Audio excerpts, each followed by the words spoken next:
Hello everyone, and welcome to Classic Gaming Today, where we take a look at the gaming experiences of the past through the eyes of the present. I am your host Tony, and today we're going to look at the Adventures of Willy Beamish, a point-and-click adventure title developed by Dynamix and published by Sierra Online in 1991 for the MS-DOS and Amiga computer platforms, with ports to the Macintosh and Sega CD, as well as an MS-DOS enhanced CD edition following in later years. We're going to look at that game in just a couple minutes, but first, as is usual, just a little bit of housekeeping up front. As always, I'm excited to be here. I hope all of you are as well.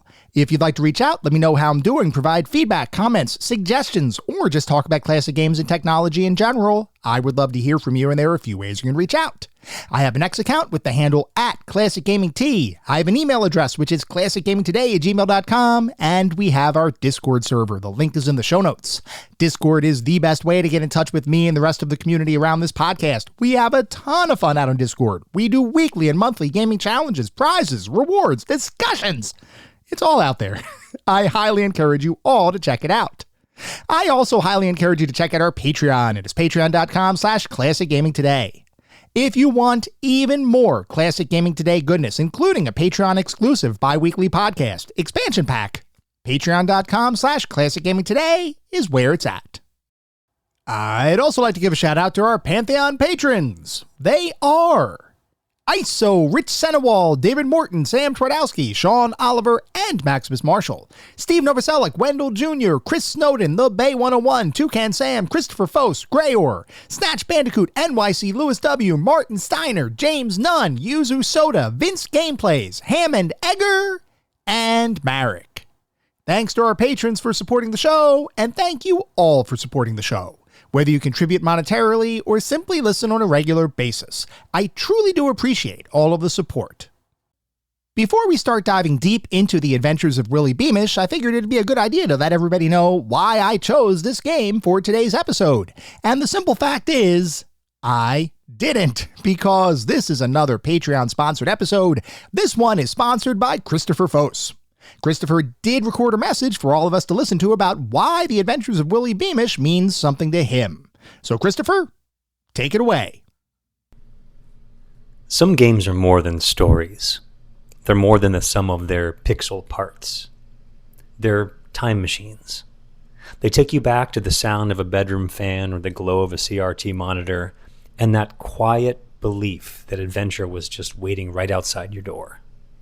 There's a strange moment in life that happens during a very, very brief window. You're still a kid, but you can almost palpably feel it slipping through your fingers. Somewhere inside you starts reaching out for something you don't fully understand yet. When I was 11, that feeling swept through me as a game called The Adventures of Willy Beamish. It was weird, to say the least. Willy wasn't perfect. He was sarcastic, reckless, always one step away from serious trouble. But he was brave in a way that only kids can be, standing right at the edge between innocence and independence. The game just felt different.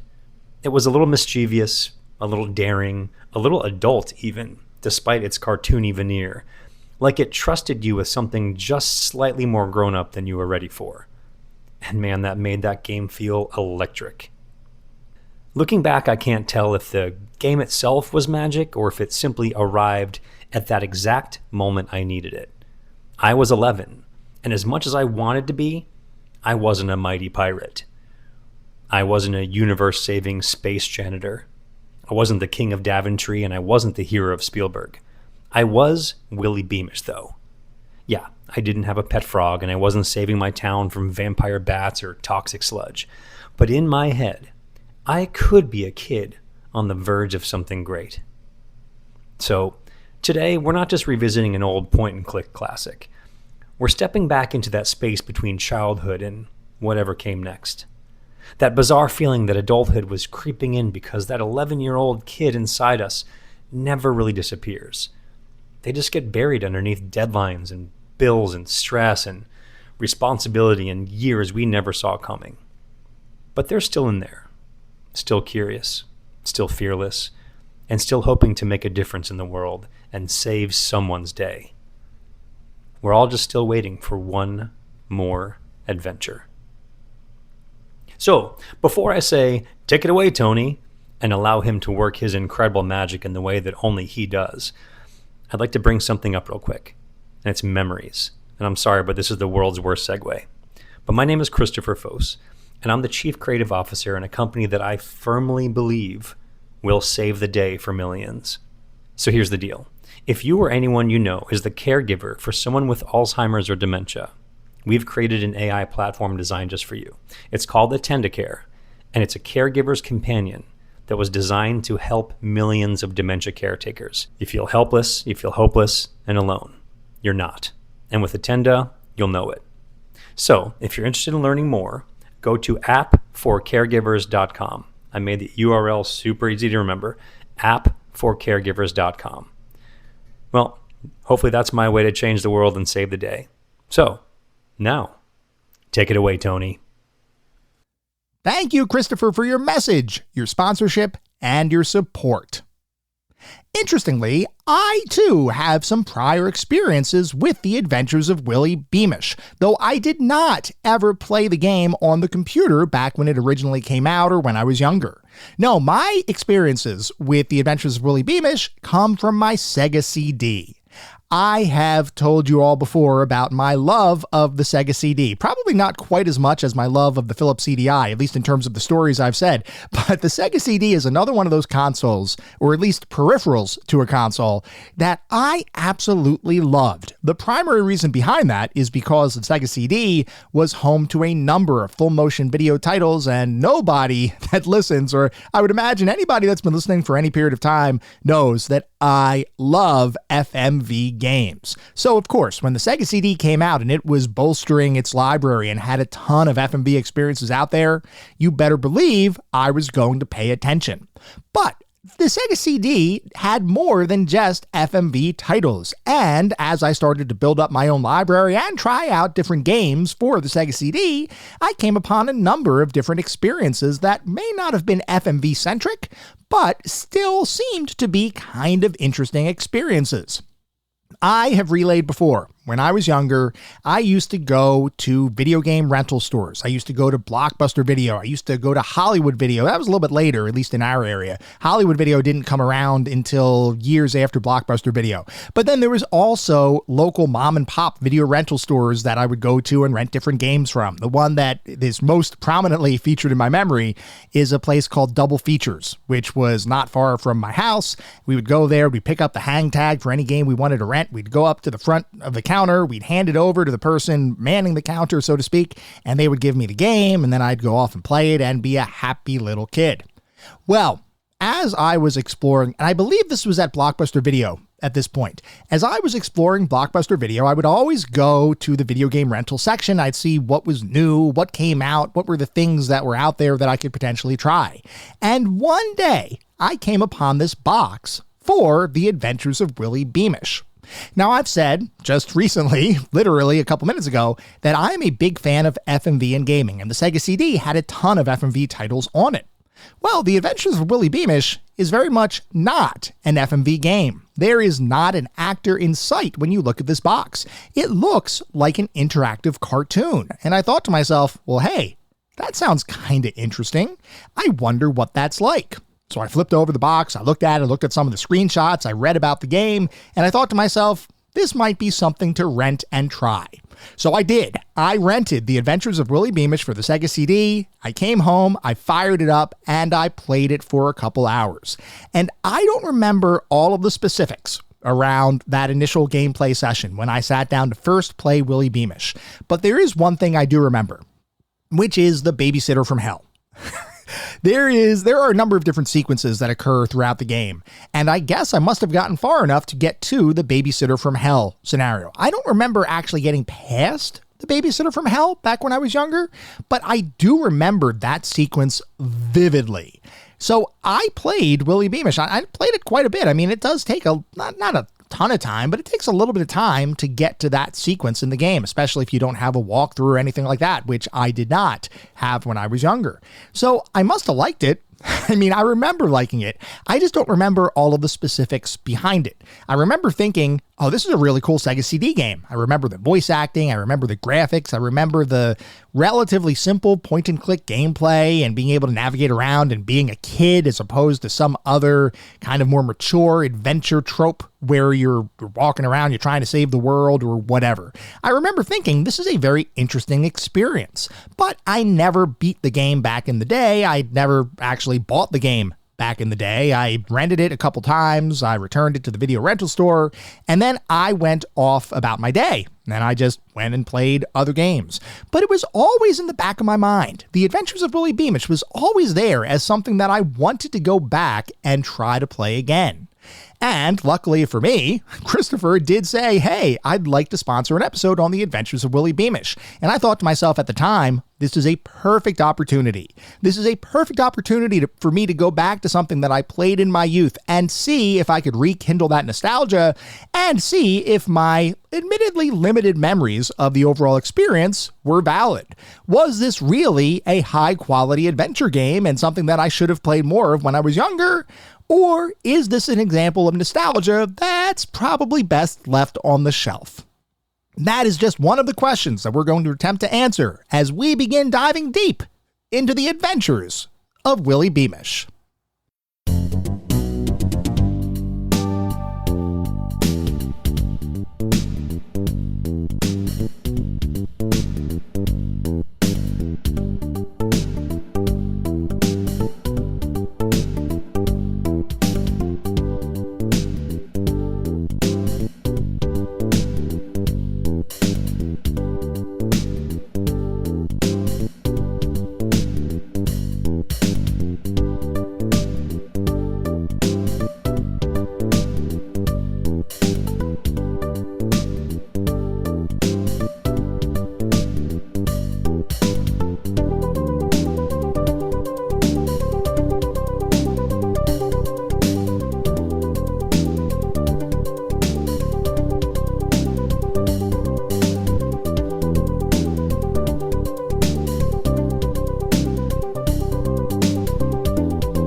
The Adventures of Willy Beamish is a point-and-click adventure title developed by Dynamix and published by Sierra Online in 1991 for the MS-DOS and Amiga computer platforms, with ports to the Macintosh and Sega CD and an enhanced edition coming out for the MS-DOS computer platform following in later years. Before we can talk about the Adventures of Willy Beamish, we need to take a step back and talk about the game's designer, Jeff Tennell, and by extension, the company that he ended up creating in the mid-80s, that being Dynamix. Dynamix would become a fairly well-known game developer and publisher in the later 80s through the mid-90s, with almost all of their most well-known titles coming about as a result of their eventual partnership with mega publisher Sierra Online. But before Sierra purchased Dynamix and turned them into one of their in-house publishing partners, things were decidedly more quaint. Our story begins with eventual game designer Jeff Tennell, who in 1981, as a University of Oregon biology major, wasn't really thinking about video game development at all. His only focus at the time was to graduate from college and, hopefully, secure a job doing something that wouldn't end up being a soul-crushing experience, as standard corporate jobs can sometimes become. Tennell ended up graduating in 1981 with his biology degree, and at that point, you might assume that he would go off and attempt to put that recently completed education to good use, perhaps by transitioning into medical school or pursuing any number of other science-related disciplines. But here, you would be wrong, as shortly after graduation, Tennell didn't go into medicine or science or really anything to do with biology at all. Instead, he turned his attention to the computer industry, a decision brought about by his recent purchase of his first Apple II computer. At this point, I want to take a slight detour and talk about the early computer industry. I'm talking about the 70s into the earlier 80s, the overall environment that computers were inhabiting around that time. The simple answer is that, or the simple discussion point is that computers of the time were thought of as productivity machines. They were not thought of as entertainment devices. Sure, there were games that would come out for computers and a variety of computer platforms, because computer platforms back then were really proprietary. It wasn't like today where you have a couple of competing platforms and everything is kind of standardized around those platforms, whether that's Windows or Linux or Mac OS. Back when the computer industry first got started, there were any number of variations of computers, and for the most part, the software and the hardware were all proprietary. That's why porting different software packages from one computer to the next could be a fairly lucrative business, because if you didn't have people that would port those titles, you wouldn't be able to have those productivity software packages or games or whatever on the computer that you chose to use. So porting was a pretty big business. Anyway, computers around this time were really focused on text-based interfaces. They didn't really have a ton of graphics or whiz-bang visuals back then because they simply didn't exist. Most of the time, like I said, computers were thought of as productivity machines. And as a productivity machine, you don't need a fancy graphical interface. You don't need to be able to actually use your computer with any degree of ease. No, you need to be able to sit down and type something on your word processor. Well, all you need is a keyboard and a text-based visual, and you can do that. But there were companies that were trying to do things a little bit differently, and one of those companies was Apple. Apple was really big into creating computers for the masses. They didn't want computers to be solely the purview of individuals who might have a technology degree or might have taken the time to really learn the ins and outs of their own computers. No, Apple wanted to create computers for everybody. And as part of that, they created some of the earliest graphical interfaces for using your computer. Those interfaces would make it so that people, general people, could sit down and begin using their machines without having to read a bunch of hardbound binders or look through a bunch of documentation to figure out how the heck to do even the simplest thing on your computer. The Apple was a big deal, and the Apple II, when it came out, was an even bigger deal. And we've talked before about different developers who got their start and became enamored with the computer industry after buying their first Apple II computer. Jeff Tennell is exactly the same as many of those stories. He found an Apple II, he bought it, and his life would forever be changed. Now, beyond the historical aspects of the early growth of the computer industry and all of the proprietary hardware and the different computers that were out there, it's also important to understand what it actually felt like to purchase and use your first computer around this time. Now, I will admit, this is something that I personally wouldn't experience until the later 80s, but the feeling, especially because of the newness and rapidly changing capabilities of computer technology, was pretty universal. So, how did it feel to sit down at your first computer, flick the power switch, see your monitor hum to life, and be presented with a device that could literally make anything you could dream up come to life? It was, in a word, magical. I recall the first time I started up my very first computer, an old IBM 8086 with a green monochrome monitor, the most primitive version of DOS imaginable, and no graphical capabilities at all. I sat down, turned the machine on, and was presented with a blinking cursor prompting me to do, well, something. I didn't know what that something could be at the time, so I began reading the manuals that came with the machine. A ton of hardcover binders stored in even harder cover external cases, and slowly but surely, I began to learn the nuances of the computer. I discovered how to start up different programs, which for the time meant WordPerfect 5.1, an early word processing software, and Lotus 123, a spreadsheet application. Even though these were what most people would consider boring tools for business and productivity, I saw a much broader potential. I saw a blank canvas, just waiting to be filled with new ideas. It didn't matter that the canvas was text-based. All that mattered was that this was a new outlet for any idea I could come up with, and I became incredibly excited at the potential. Eventually, after playing with word processors and spreadsheets more than any 8-year-old probably should have, I began to realize that computers could be programmed, and I started teaching myself BASIC, a very beginner-friendly programming language, where the software you could create was limited only by your own imagination and programming expertise. Those early experiences with my first computer, and by extension BASIC, are what drove me to pursue a degree in computer science after I graduated high school, and are why, when I first entered corporate America, I got a job as a software engineer. My career has taken a bit of a different path from those beginnings, but regardless, I will always remember my earliest experiences with computers, which was truly a magical time. I wanted to relay that personal anecdote for a couple of reasons, the most prominent of which is that Jeff Tunnell's first experience with his Apple II was strangely similar to my first experience with my IBM PC, as soon as he sat down at that monolithic machine, he knew that his life had changed forever. It wouldn't take long after his first experience with the Apple for Tunnell to decide that he was going to enter the computer industry, though around this time he didn't yet have any experience with programming languages or anything like that. He simply enjoyed working with computers, and with the newness of the technology, he assumed that certain people might need a bit of help navigating and using these new machines that were slowly spreading into homes and corporations around the world.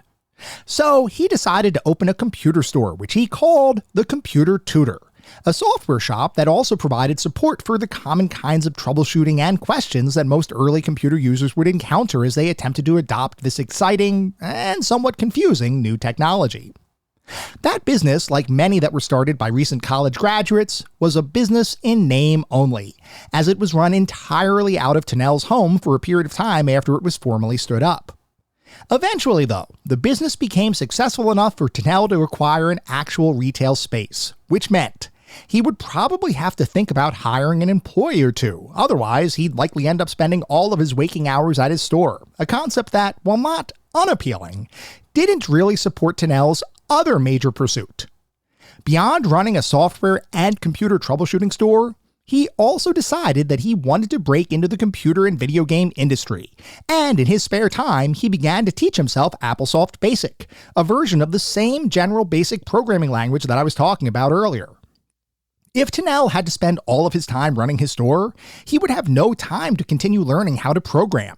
So, shortly after he moved his business out of his home and into a brick-and-mortar building, he hired another recent University of Oregon student, Damon Sly, to work at the store. Sly, unlike Tunnell, had some prior experience creating computer games, as he had taught himself how to program using a variety of different programming languages from as far back as his high school years, and had over time become fairly proficient at bending computers to his will. By the time Sly was hired by Tunnell, he had already created several interesting, though smaller scope, games, none of which had been released for broad distribution.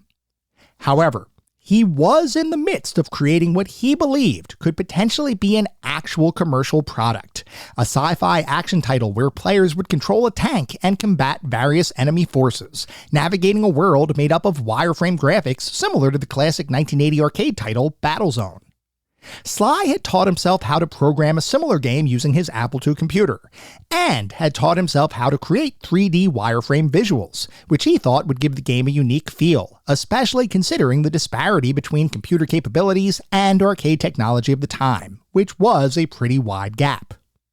Sly thought he was onto something with this game, and as he and Tunnell worked together at the Computer Tutor, the two began to become close friends, so much so that one day, Sly showed Tunnell his prototype wireframe tank game, and Tunnell was immediately impressed with the title, which by this point had been named Stellar 7.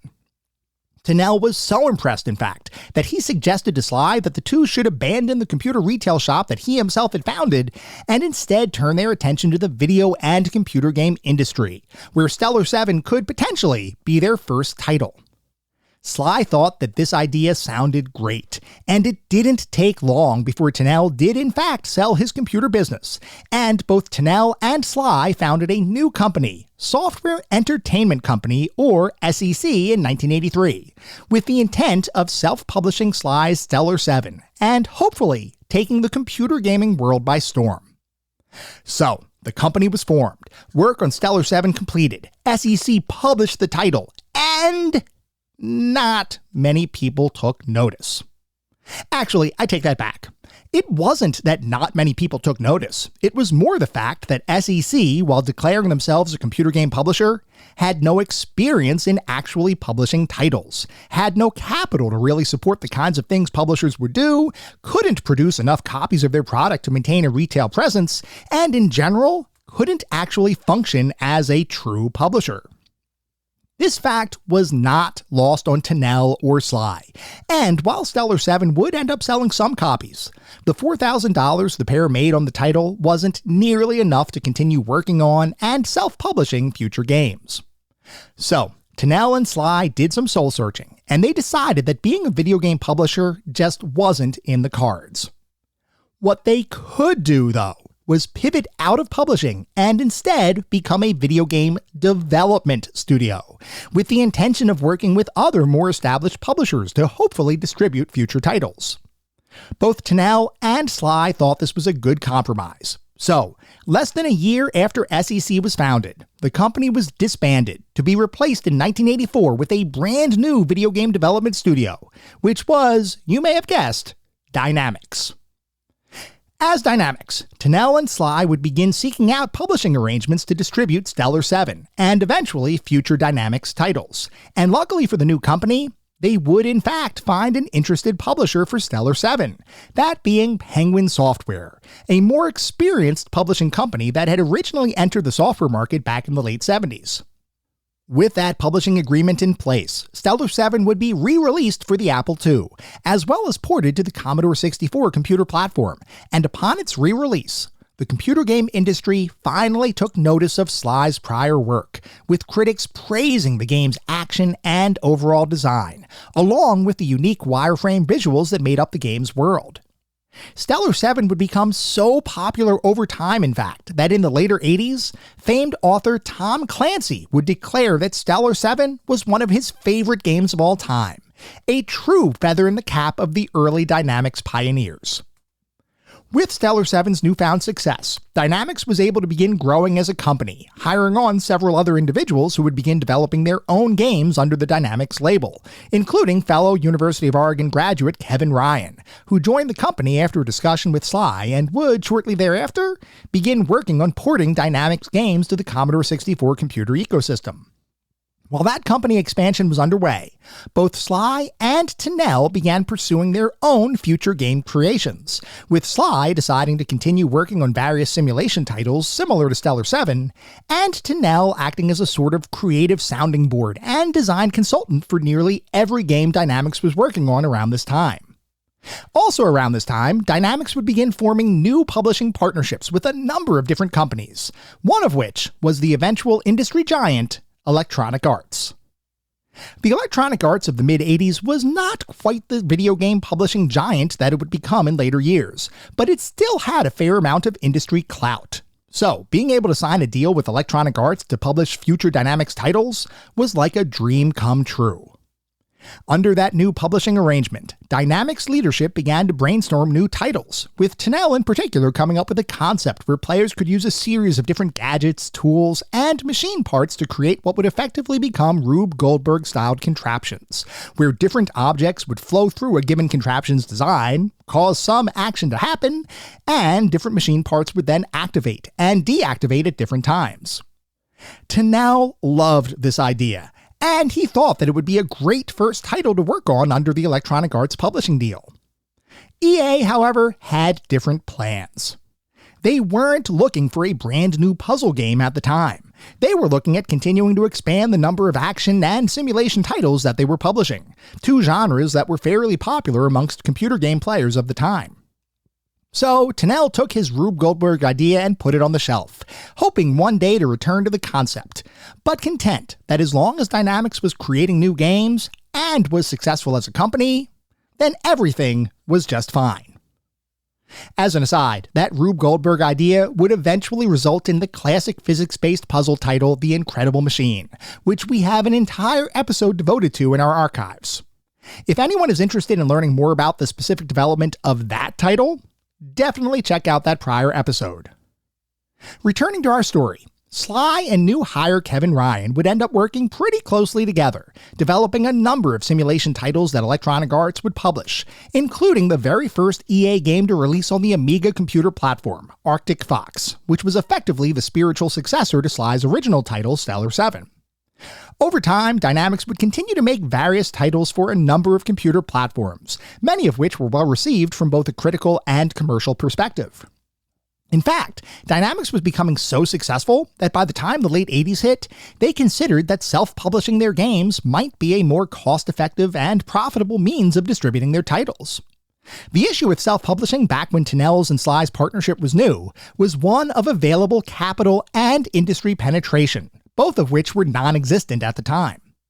Now, however, Dynamix had made a name for itself, and its talented staff of game designers and programmers were routinely releasing titles that were making waves across the industry.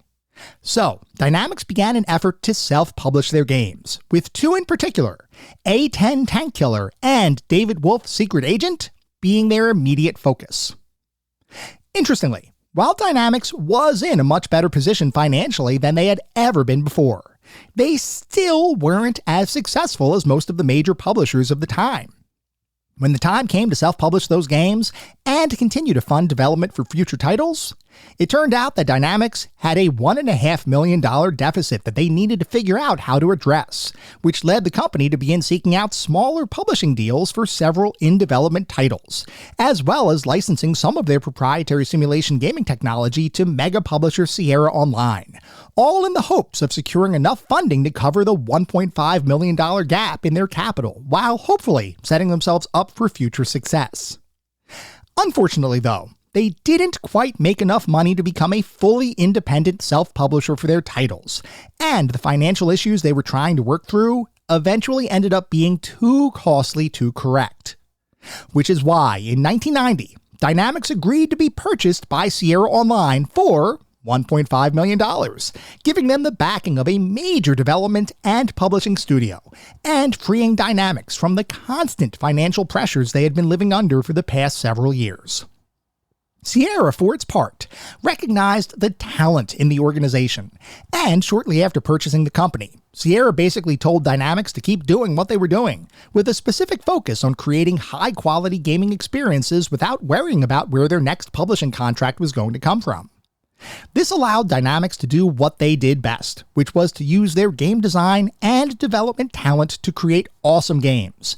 And over the period of time following Sierra's acquisition of the company, Dynamix went on to release a string of hits, including Flight Simulator Red Baron, a remake of the game that put Dynamix on the map, Stellar 7, as well as a series of adventure titles that Sierra hoped would bolster their already strong adventure game pedigree. We've talked about Sierra Online and its origin story several times before, but just to provide a bit of a refresher, Sierra Online was originally founded as Online Systems in 1979 by the husband and wife duo of Ken and Roberta Williams, and the company would find early success in creating what were effectively the very first graphical adventure titles, with Roberta Williams' own Mystery House serving as the blueprint from which all of their future work would evolve from. Adventure games of the time were typically entirely text-driven, and would require players to use their imagination to visualize the settings, scenes, and creatures that might make up a given game world, which were more times than not described solely using text. Gamers would then interact with that world using a text parser, hopefully in a way that the game's engine could understand, allowing them to progress through these early adventure game experiences before eventually, hopefully, beating the game. Online Systems' first release, Mystery House, would feature a text parser for user input, similar to pretty much every other adventure game released up to this point in history, but it would end up innovating in a different way, that being the introduction of graphics to depict the in-game world that players would be tasked with exploring. While the graphics for Mystery House are admittedly very rudimentary from a modern perspective, at the time, this was one of, if not the, most innovative features to ever be introduced into the adventure game genre, a style of gaming that was still in many ways in its infancy. Ken and Roberta Williams' early efforts would pave the way for future success, as online systems continued releasing graphical adventure titles as the company continued to expand, eventually renaming itself as Sierra Online and growing significantly over the years, as a number of talented individuals would be hired to join the company, all of whom had their own ideas and skill sets that would lend themselves to creating a variety of gaming experiences, most prominently adventure titles. As Sierra Online grew as a company, it also began expanding to become a well-known publisher for a variety of titles, and by the time the later 80s rolled around, Sierra Online was one of the biggest and most well-known software development and publishing companies in the world, with their forte being, you may have guessed, the adventure game genre. As Sierra Online finalized the deal to purchase Dynamix, they realized that they had another opportunity to expand their adventure game reach, and despite the fact that Dynamix had never worked on an adventure title before, the leadership team at Sierra trusted that the talent at Dynamix would likely be able to turn any game idea into a worthwhile and profitable experience. Which is why, when Dynamix came forward with an idea for a brand new graphical adventure title, set in a dystopian cyberpunk world, and featuring a simple, intuitive mouse-driven interface, Sierra was pretty much sold right from the opening pitch, which is what would eventually result in the creation of Dynamix's first point-and-click adventure title, Rise of the Dragon, in 1990. Interestingly, despite the fact that Dynamix was now a part of the Sierra family of development companies, the engine used for Rise of the Dragon was not a Sierra-created engine, like the Adventure Game Interpreter, or AGI engine, or Sierra's latest piece of tech, the Sierra Creative Interpreter, otherwise known as the SCI engine. No, instead of using a proven piece of technology from adventure game behemoth and parent company Sierra, the team at Dynamix, including lead designer Jeff Tennell, decided to create their own adventure game engine, which would become known as the Dynamix Game Development System, or DGDS. The DGDS engine was pretty full-featured, even in comparison to Sierra's latest efforts, with the ability to support all of the standard and newer graphical display technologies of the time, along with the ability to play synthesized music, coupled with a user interface that was entirely mouse-driven, unlike even some recent Sierra releases that still relied on text parser inputs.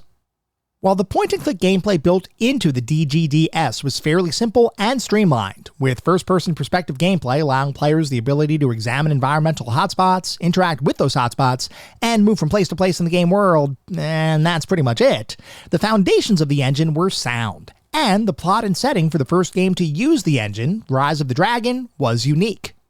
While the cyberpunk gaming genre would become much more prevalent throughout the 90s and beyond, back when Rise of the Dragon was being created, cyberpunk settings were mostly relegated to cinema and television, with perhaps the most well-known cyberpunk setting in the movies being associated with the classic film Blade Runner, which Rise of the Dragon would definitely take some inspiration from. Beyond that direct inspiration, though, Rise of the Dragon would give players the ability to explore and interact with a brand new cyberpunk world, where their own actions would dictate whether they'd be successful in their mission or not. Rise of the Dragon would release in 1990 and would become a commercial and critical hit, with a number of publications declaring the game to be a harbinger of things to come for the graphical adventure game genre, and some even saying that Rise of the Dragon represented the future of the genre overall. In later years, it would even be recognized as one of the best games ever made, and an incredibly influential title that would help pave the way for the more interactive graphical interfaces that would eventually sweep across the adventure game landscape in the years that followed. As you might expect, when a company releases a hit title, and that title is an adventure game, and the company that published the game was adventure game behemoth Sierra Online, the next title on that company's roadmap would almost certainly be another adventure game. The only question was, what would that new game end up focusing on? Dynamix had already tackled a gritty cyberpunk world with Rise of the Dragon, so they knew they could continue working on mature-themed titles and likely be successful. But what if instead the company went in a different direction? What if, instead of doubling down on edgy and adult mature themes, Dynamix would turn their attention to the much more childlike realm of grade school? That sounded like quite the departure from their prior work on Rise of the Dragon, but perhaps it could be worthwhile.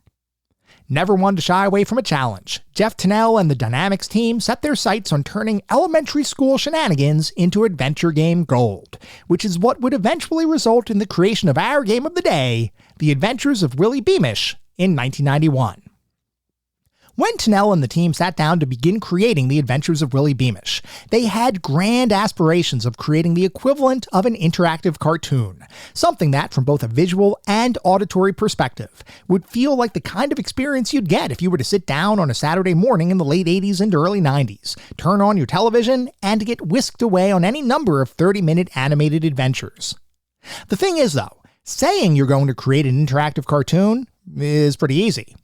Actually accomplishing that feat is hard and requires more specific graphics, animation, and audio expertise than what many traditional game development studios had available to them in the early 90s. That is, unless you were to seek out some external help, which is exactly what the team at Dynamix ended up doing. In order to bring Willy Beamish to life, Dynamix would end up hiring ex-Disney animators and artists to assist with creating the art for the title, and the way they went about designing the visual elements for the game followed very traditional animation techniques from cinema, not necessarily the kinds of design sessions that were prevalent across the gaming industry at the time. Rather than having a bunch of design sessions where individuals would talk about the features of a game, design sessions for Willy Beamish were effectively storyboarding sessions, where artists and designers would brainstorm the overall story for the game before drafting those concepts into a series of storyboards, drawn on paper, before those drafts would be outlined, colored, and eventually scanned into a computer. Similarly, any animation included in the game would first be drawn by hand, outlined with markers, and then scanned into a computer to be digitally stitched together into a series of frames that the Dynamix game development system could play back within the overall game's engine. This process of storyboarding, drawing and coloring scenes by hand, and animating characters beginning with hand-drawn sketches before being scanned and touched up by digital processes inside of a computer with highly specialized software was exactly the same kind of technique being employed for then state-of-the-art animated feature films, like Disney's The Little Mermaid. The thought being that if Dynamix could mimic the Disney process, then they might just be able to succeed in creating a true interactive cartoon for gamers to enjoy. Even the writers hired for the game, who would be responsible for all of the dialogue and story beats players would eventually experience, were veterans of the animation industry, some of which actually wrote those same Saturday morning cartoons that Jeff Tennell and the rest of the Dynamix team wanted to emulate. From top to bottom, Dynamix was pulling out all the stops to make The Adventures of Willy Beamish the best and most authentically cartoon-like experience that had ever been created for a video game. The only question was, would all of that effort eventually pay off for the company? The answer to that question would come in 1991, which is when The Adventures of Willy Beamish would finally release on the MS-DOS and Amiga computer platforms. That initial release would be met with critical acclaim and commercial success, as The Adventures of Willy Beamish would quickly become one of Dynamix's most successful games released up to that point, with over 80,000 copies sold in less than a year. Good enough for the team to begin thinking about how they could potentially port the game to other platforms, and enhance the game via the creation of a CD-ROM-based computer re-release. This is what would lead to the eventual port of the game to the Sega CD in 1993, as well as the CD-ROM version of the title for then modern computer platforms, all of which would end up utilizing the voice acting of the Sega CD version to provide what Dynamix intended to be the definitive version of the game. Unfortunately for Dynamix, critical reviews for the voice-acted version of The Adventures of Willy Beamish would be a bit mixed, with some reviewers complaining that the voice cast was amateurish, and that the various voiced parts didn't match what critics and players alike expected certain characters to sound like. Unlike the original text-based version of the game, the CD-ROM quote-unquote enhanced edition did nothing to earn the game new fans, at least amongst the critical community. Well, I'll let you know my own opinion of the game, including the voice acting, in just a little bit. Suffice it to say, in the eyes of many, Willy Beamish didn't need an enhanced edition, and in fact, that enhanced version ultimately was less well received than the text-focused original version of the title. Despite the generally negative critical response to the enhanced version of the game, the early success of the Adventures of Willy Beamish in more text-based form would be enough to drive Dynamix to begin exploring the possibility for a sequel, which would have focused on a teenaged rather than elementary school-aged version of Willy Beamish, along with all of the new challenges and situations that a teenager might face. But that planned sequel would unfortunately never see the light of day. As it stands, The Adventures of Willy Beamish would end up being a one-off release for Dynamix, though in no way would that stop the company from continuing to prosper, as it went on to create a huge number of games over the following decade through its partnership with Sierra Online, spanning a variety of gaming genres, including puzzle games, pinball titles, adventure experiences, RPGs, and sports games, just to name a few, many of which would be successful, albeit not necessarily blockbuster releases. Unfortunately for the team at Dynamix, though, the same Sierra Online agreement that gave the company financial freedom would eventually result in its downfall, as through a series of corporate restructurings and ownership buyouts, Dynamix would eventually be shut down in August of 2001, an unceremonious end to a talented company who at one point was a true rising star in the video and computer game industry. While many of the company's staff, including Jeff Tennell, would end up creating a new game studio called Garage Games after Dynamix was shuttered, that company too would ultimately close its doors in 2022. An unfortunate end to a talent-filled heritage. Despite the fact that Dynamix no longer exists today, and the fact that The Adventures of Willy Beamish would end up being a standalone title as opposed to a successful franchise, that in no way diminishes what the team tried to do when it created the game, which would end up being a true labor of love for all involved. My question, as I began playing The Adventures of Willy Beamish for today's episode, is whether all of that effort resulted in a quality adventure gaming experience, and one that I have nostalgia-fueled memories of, or if the game is, like some critics described, simply not as good as it could have been. That is just one of the questions we're going to attempt to answer as we begin diving even deeper into The Adventures of Willy Beamish.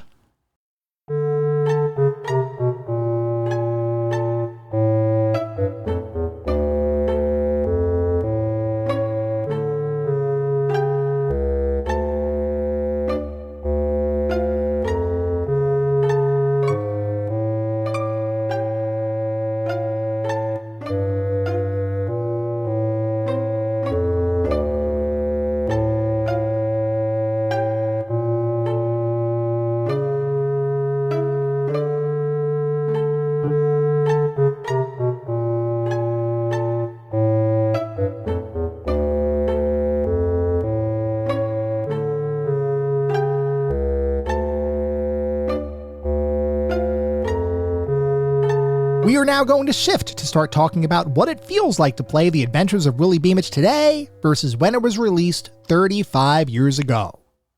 The first thing to recognize about The Adventures of Willy Beamish is that this is a third-person perspective point-and-click adventure game, and a lot of the features of the game will be reminiscent to anyone who has played an adventure game title before. The interesting thing here, though, is that in Willy Beamish, you are not trying to save the world like you might see in many other adventure games. No, in this one, you're simply trying to survive as a pre-teenage boy, which might mean navigating situations with mean bullies, unreasonable teachers, snarky siblings, chores, your parents, friends, childhood dreams of becoming an Atari World Video Game Champion, and a number of other child-centric scenarios that really don't feel like traditional adventure game fare. The general concept of focusing on a much more quaint and defined kind of experience is truly a breath of fresh air compared to many quote-unquote traditional adventure titles. Willy Beamish is presented like a point-and-click adventure game, and you will be able to use your mouse to navigate around different scenes and click on different things and learn all about the game world. But in reality, this game skews closer to a kind of hybrid adventure and visual novel experience. And the reason I say that is that as you play the game, there are a few things that will feel a little restrictive if you're used to playing more traditional point-and-click adventure titles. As an example, when you're in a screen, you can't actually navigate around that screen, meaning you can't walk around. You will see your character, Willy Beamish, on the screen, but you can't actually move around that screen. Now, you can, of course, click around that screen and do different things, but you can't really move around that overall environment. All you can do is click hotspots on the screen and something will absolutely happen. You just can't move around that kind of screen. As an example, click on a character and you'll try to chat with them. Click on a potential inventory item and you'll pick it up. Examine a general point of interest and you'll hear some narration. Occasionally, you can even aim an object at another individual in the game world. But this is represented by an icon change only, not any sort of gameplay shift. While the icon might switch to a targeting kind of bullseye, it's effectively the equivalent of using that item on a character. And the fact is that those interactions I just talked about are pretty much the only interactions available to you, which means you're basically just clicking different things and seeing other things play out, which I know sounds like any other point-and-click adventure game, but just go with me on this one. It really does feel a little bit more restrictive than what I'm used to with traditional point-and-click adventure titles. Now, of course, you can also use items on different locations in the game world, and you do have an inventory at your disposal, along with a couple of inventory combination-based puzzles peppered throughout the game. But otherwise, this is a very simple point-and-click experience. You don't need to worry about a ton of different actions. You basically get talk, use, and examine, and that's it. Now, I'm not saying this is a bad thing. It's simply the way the game was designed. And you might think that such a simple interface would make the Adventures of Willy Beamish accessible to gamers who might not be familiar with other adventure games. Surprisingly, though, you would be wrong in that belief, because Willy Beamish, despite the simplicity of its controls, is an experience that I believe some people will bounce off of pretty hard, mainly because of the fact that the game tries its hardest to make you fail at every step of your adventure. To understand what I mean, we need to talk through the general structure of the game, and the kinds of scenarios you'll find yourself in as you play the game. Now, note, I'm not calling these game-ending situations bad, at least not yet. For now, I'm simply providing examples of how the game wants you to fail, and fail, and fail again. The game itself is presented as a day-based structure, meaning there are multiple days within the game that you'll progress through as you play the game. Each individual day consists of exploration, dialogues, and specific situations and scenarios to overcome. As a very early game example, when you first start playing the game, you will find yourself in detention, and you'll be presented with several different dialogue options and choices to potentially take. There are a couple of paths through this sequence that result in you successfully escaping school and beginning your summer vacation. But there are many more that result in you simply failing the game, right at the very start of your adventure. Luckily, there is a save game system included with the game, and while it won't really impact you at the very beginning of the game because you're right at the beginning of the game, you will want to save and save often because you will experience situations that you will not think will kill you or make you fail the game, but you will in fact fail the game. There are 20 save slots available for saved games, which for the most part is fine. But you still need to save wisely in some situations because, especially late in the game, I found that I had to resave over multiple slots as I encountered more situations that I just didn't know how to progress past. More on that in just a little bit. Anyway, assuming you escape detention, you will begin your summer vacation, and you can then begin exploring the rest of the game world. Just like that early detention example, though, there are countless scenarios that you're going to find that will cause you to fail and lose the game, often without warning. Pick the wrong dialogue option? It's time to load a save because you just failed. Get in too much trouble with your parents? Well, I'm going to assume that this is a fail state, though admittedly I never let my trouble meter rise so much that this situation ultimately played out. And actually, we need to talk about the trouble meter, an inclusion that I thought was innovative, but ultimately not fleshed out nearly enough, and oftentimes felt like an inhibitor to playing the game. The way it works is as you take different actions in the game, you might do things that most people would consider to be not that great of a thing to do. And as a kid, you might quote-unquote get in trouble for doing that kind of thing. And the game includes a trouble meter, which ranges all the way from being a good boy to, I guess, military school. I don't remember the exact categories on the trouble meter. But when you do something that is considered bad, you might get in trouble and your trouble meter rises. If you do something that's good, you would assume that trouble meter might actually go down. I encountered literally 2 situations where I rose my trouble meter, where my trouble meter actually rose up. And after that, I said, well, I guess I'm just not going to be a bad boy anymore because I don't want to see what happens if my trouble meter gets to the top. I tried to do the good thing from that point on, but my trouble meter never even came back up on the screen. I thought this was something that could have been interesting, but ultimately it just didn't really play into most of my playthrough at least. And because I figured that if I rose my trouble meter all the way to the top, I'd probably fail the game, it made me not want to do bad boy things in the game, which I will admit was a little bit of a restriction that I didn't really like. I wanted to try all sorts of things. I wanted to try reading my sister's diary. I wanted to set the scale in her room to 20 pounds heavier than what it actually was. Actually, I did do that, but ultimately I didn't even get in trouble for it. What the heck? So the trouble meter that was included, I thought could have been a really interesting concept, but ultimately just fell flat. And after the first day in the game, I never saw it again.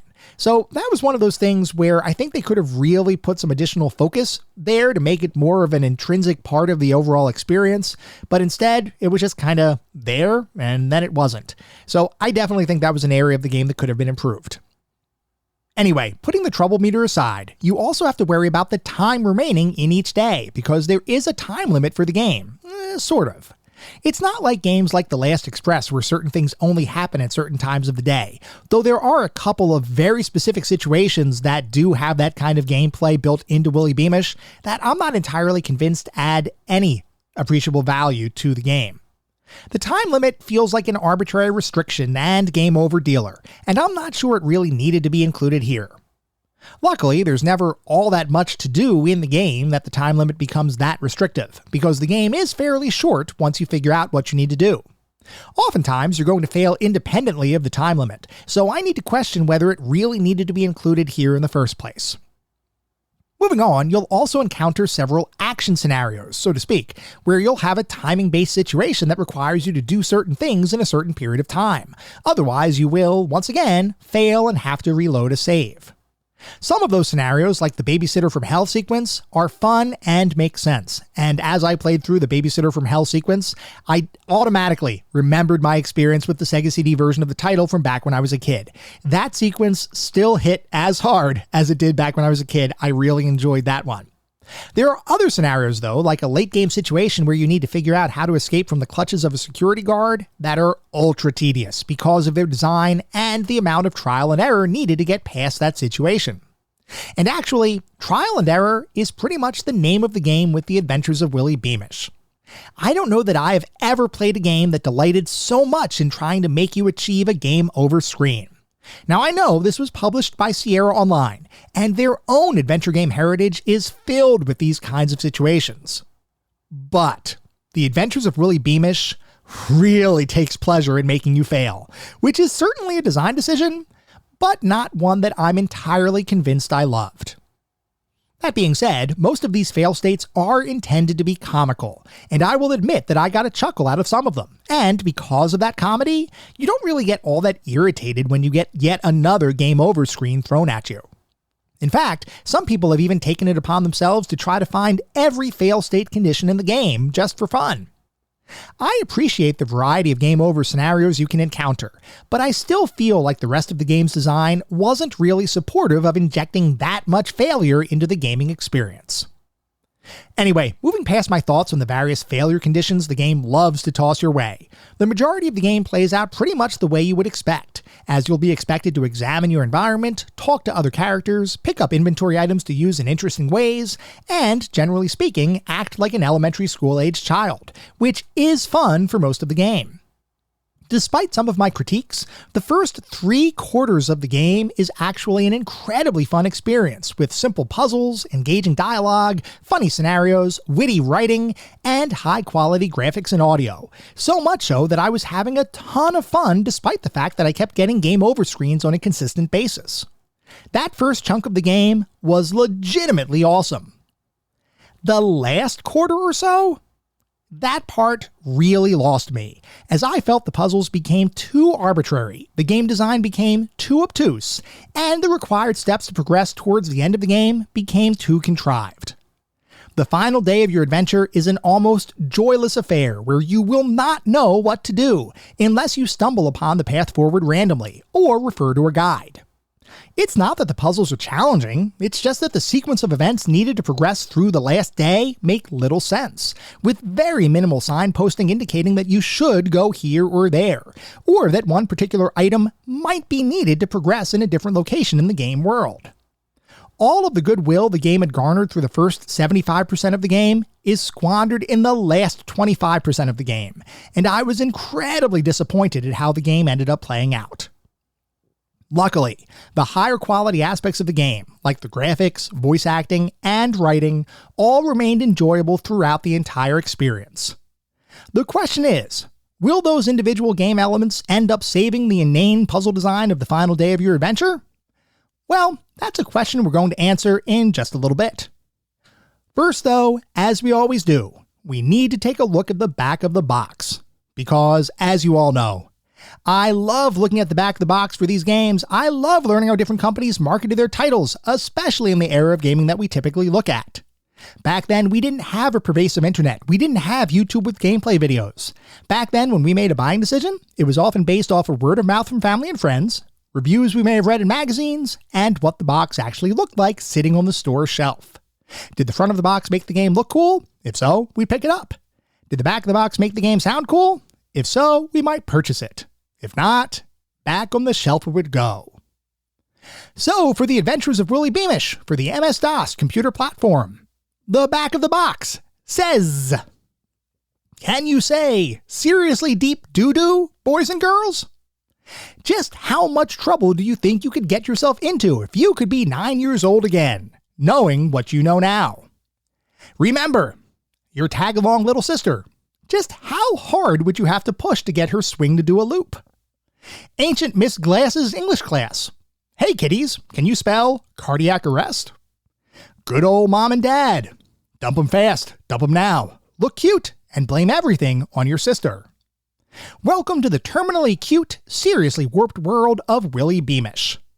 You'll face neurotic yuppie parents, teachers pushed over the edge, a ghostly grandfather back from the grave, the babysitter from hell, a pet jumping frog on steroids, and a plot to blow the city's sewer system sky high. It's chaotic, it's juvenile, it's definitely deranged, and you're gonna love every minute of it. Jeff Tennell, the creator of Heart of China and Rise of the Dragon, brings together animation talents from The Little Mermaid, Johnny Quest, and The Simpsons for a wisecracking, eye-popping chance of a lifetime. The Adventures of Willy Beamish. Featuring a seriously mental cast of characters, an easy-to-use point-and-click interface, traditional cell animation, hand-painted backgrounds, truly wicked puzzles, and an outrageous original soundtrack. And then there are some screenshots on the back of the box. There's a little picture of Jeff Tennell himself on the box as well, and some stylized graphics. And I have got to say, yep, this game, or this box, sells me entirely on the game. It sounds like a really good time. It sounds like a completely off-the-wall kind of fun experience. And yes, this box absolutely sells me on the game. Interestingly, the box really does tout some of the more troublesome features, meaning the features that would potentially get you in trouble, like pushing your sister too hard on a swing, or doing bad things in detention. Now, like I said, I didn't really explore that trouble meter system all that much because I figured if I rose my trouble meter too high, I would fail. The box makes it seem like these are things that you would want to do to try it out and see what happens and to just create mischief all over the place. I would have loved to create mischief all over the place, but I don't want to fail for doing it. So it's kind of a weird mix. It's a weird balancing act. I kind of wish that the trouble meter didn't exist and I could have done all sorts of shenanigans and seen the comedic kind of situations that would play out. The box makes it sound like that would definitely happen, but I didn't want to keep failing. at the game, so I didn't. I guess that was kind of an arbitrary decision on my part, but I still feel like that particular design aspect of the game could have been done just a little bit differently. Anyway, putting that aside, I really feel like talking about the troublemeter, I guess. But putting that aside, the back of the box itself definitely sells me on the game. This is something that if I were into computer gaming around the time that this came out, I probably would have wanted to buy it. I did, like I mentioned, rent the Sega CD version a couple times, but I never actually owned The Adventure of Willy Beamish. Regardless, I definitely see the allure of the box, and this is one that I actually wouldn't mind having sit on my shelf. Anyway, we're going to move beyond the back of the box and start talking about the more specific aspects of the game, and we're going to start by talking about the graphics. The graphics in The Adventures of Willy Beamish are legitimately awesome. We talked about the fact that Dynamix was trying to create an interactive cartoon, and I've got to say, the game definitely hits the mark. It feels like you're playing a cartoon, which is awesome. The visuals look great. The animations are smooth. Everything about the game world, even though you're talking about an older game that's somewhat limited by the technology available at the time the game was created. Everything about the game world, the characters, the visual environment just looks awesome. I have literally no complaints, despite the game's age. This is a good-looking experience. Moving on to the sound and music, I know that some critics complained about the soundtrack and voice acting in the game, but I'm going to tell you right now, they were wrong, because the music perfectly captures the cartoon-like feel of the game's visuals, and the voice cast is great, displaying a level of quality that exceeds so many of the voice acting efforts found in other games from around this era of gaming. I especially enjoyed the narrator, who sounded like an old-timey voiceover artist, very similar to the classic holiday film A Christmas Story. And, perhaps ironically, I actually ended up playing The Adventures of Willy Beamish over last year's holiday break, as A Christmas Story played on in the background. It was pretty much perfect. Regardless, even if I divorce myself from that association, I still maintain that the audio in the game is top-notch, and I have no complaints at all about the voice acting or music. Actually, wait a sec, I take that back. There was some inconsistency in the voice acting, especially early in the game, where one of your school-aged companions' voices literally changes from the first time you encounter him to the very next scene in the game. And it's not like it changes a little. It's like the little guy went through puberty on the short walk from your treehouse to the nearby pizza parlor. I will admit, that was a tad disconcerting, but otherwise, I have no complaints about the voice acting, and thought it was a great addition to the enhanced versions of the game. If I put the voice acting aside though, the good news is that the game's writing is high enough quality that it stands alone and doesn't need to be acted out to be funny. I will say though that hearing the voiceovers, at least from my perspective, will enhance your enjoyment of the game. The bottom line is that the audio in the game is great. Moving on to the narrative and story, you play as Willy Beamish, a 9-year-old troublemaker who has dreams of winning the Nintari World Championships over the summer. Obviously, there will be a ton of obstacles thrown in your way, including your father losing his job, the need to win a frog jumping contest to get enough money to enter into the Nintari competition, and countless other situations that want you to fail in your quest over and over and over again. The question is, can you stay out of trouble long enough to survive the summer and achieve your goals? That is entirely up to you. The story in The Adventures of Willy Beamish is quaint and refreshing compared to the grand-scale, save-the-world kinds of narratives that many adventure games employ, so from that perspective, I enjoyed it. The story is also a bit more thematically mature than what I would have expected, especially considering that the main character is just 9 years old, which was also a bit surprising. Overall, though, I did enjoy the story, though it was a bit short, especially once you know what you have to do to progress through the game. It seems like the various failure conditions that were added to the game were just done so to make it feel like a longer experience, because once you know the solutions to the various in-game scenarios that you'll face, there's really not all that much to do throughout the game. I'm not saying its short length is bad, I'm just saying that it lacks some punch once you focus on what you really need to do to complete the game. Moving on to the gameplay and controls, like we talked about earlier, the general gameplay for the game is fairly simple, and I would argue this is one of the more streamlined adventure game experiences that you'll encounter from the early 90s. In some ways, that's a good thing, but if you're like me, you may find situations that you'll feel are a bit too simple for a veteran adventure gamer. I would never claim a simple experience is a bad one, but sometimes adding in some additional complexity can make a game feel a bit more engaging, and I believe this is the case with the Adventures of Willy Beamish. It might have been just a bit too simple, especially when you consider the number of ways the game tries to make you lose. It felt like the game's designers wanted you to fail, and didn't give you the tools needed to figure out how not to fail, other than trial and error and reloading prior game saves. I will admit, this left a bit of a sour taste in my mouth, but would have ultimately been forgivable if the quality of the entire experience was as good as the first several days of your adventure.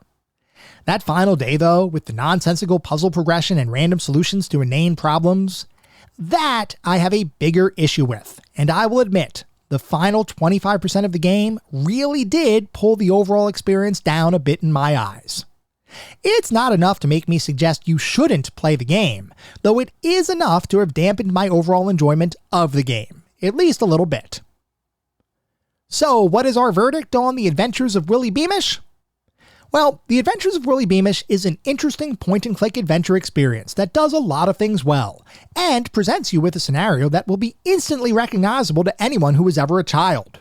Which is to say, the game is highly relatable, and its overall story is one that feels nostalgic, even if you've never played the game before. The game's graphics and audio similarly are amazing, and really do bring you into Willy Beamish's world, which I appreciated.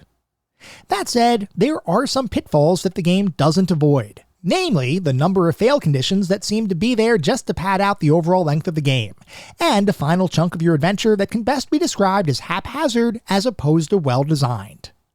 Still, the good does outweigh the bad here, which is why The Adventures of Willy Beamish has just become the newest addition to our list of golden oldies. It is not a perfect experience, and in some respects, it's not even a great experience, but it is something whose merits exceed its failures, which is why I ultimately feel comfortable adding The Adventures of Willy Beamish to our collection of golden oldies.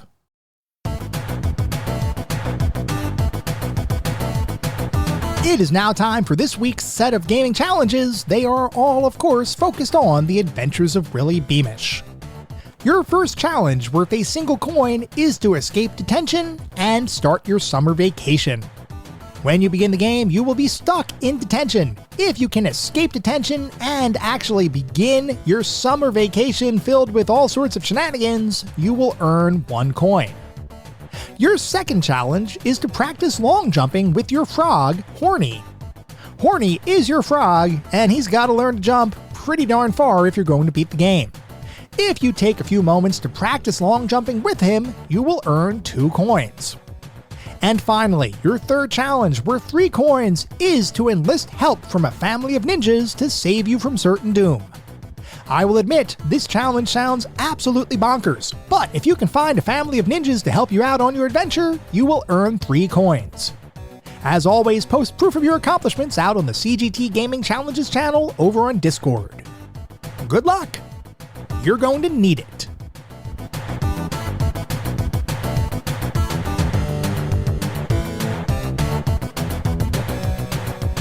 That was our episode on The Adventures of Willy Beamish. I hope you all enjoyed listening to it as much as I enjoyed creating it.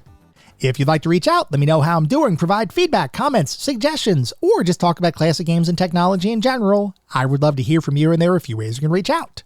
I have an X account with the handle @ClassicGamingT. I have an email address, which is classicgamingtoday@gmail.com, and we have our Discord server. The link is in the show notes. Discord is the best way to get in touch with me and the rest of the community around this podcast. We have a ton of fun out on Discord. I highly encourage you all to check it out. I also highly encourage you to check out our Patreon. It is patreon.com/ClassicGamingToday.